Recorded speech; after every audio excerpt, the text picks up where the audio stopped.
हमें इस आलेख का असमीकरण ज्ञात करना है। यहाँ एक लाल रंग की रेखा खींची है और असमीकरण में ये रेखा सम्मिलित होगी क्योंकि ये बिंदुवार रेखा नहीं है और इसके ऊपर का ये पूरा क्षेत्र भी हमारे असमीकरण को व्यक्त करेगा। तो जब ये पूरा क्षेत्र है तो y अधिक या बराबर होगा इस रेखा के। तो सबसे पहले हमें इस रेखा का समीकरण ज्ञात करना होगा। तो ये देखिए, ये रेखा y अक्ष को यहाँ काट रही है। इसे और गहरा कर देता हूं। तो ये रेखा y अक्ष को यहां काटती है तो y बराबर है ऋणात्मक 2।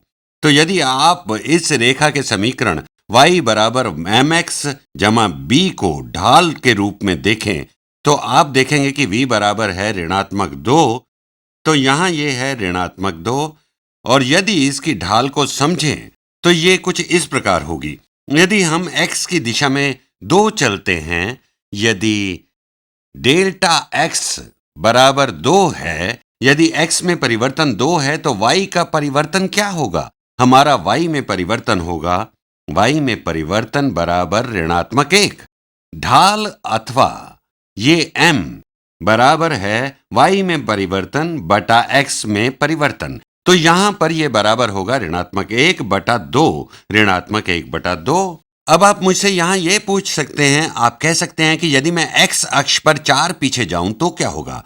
तो 4 पीछे चलते हैं तो डेल्टा x यदि ऋणात्मक 4 है, यदि डेल्टा x बराबर है ऋणात्मक 4, तब डेल्टा y बराबर है धनात्मक 2 के। डेल्टा y बराबर होगा 2 और यहां पर डेल्टा y बटा डेल्टा x बराबर होगा धनात्मक 2 बटा ऋणात्मक 4, धनात्मक 2 बटा ऋणात्मक 4, जो होगा ऋणात्मक 1/2। मैं यहां ये स्पष्ट कर दूं कि आप कितनी भी दूर x अक्ष पर चलें, आगे या पीछे कोई अंतर नहीं पड़ेगा, आपको ढाल हमेशा वही मिलेगी या समान ढाल मिलनी चाहिए। तो इस रेखा का समीकरण है y बराबर है ढाल 1/2 जमा y का उचित बिंदु ऋणात्मक 2। तो ये हो गया इस रेखा का समीकरण। तो अब हमारे असमीकरण में सम्मिलित है ये रेखा और इसके ऊपर का क्षेत्र x के किसी भी मान के लिए। मान लीजिए x बराबर है 1। तो इस रेखा पर हम ये बिंदु लेते हैं जो कि एक पूर्णांक है। मान लीजिए x बराबर है 2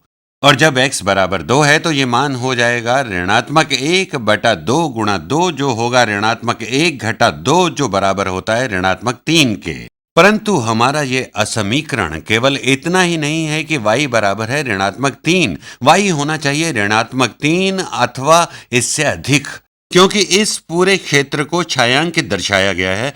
तो वो समीकरण या कहें कि असमीकरण जो इस आलेख के लिए उचित है वो होगा, मैं इसे दूसरे रंग से लिखता हूं, y अधिक अथवा बराबर है ऋणात्मक 1/2x-2।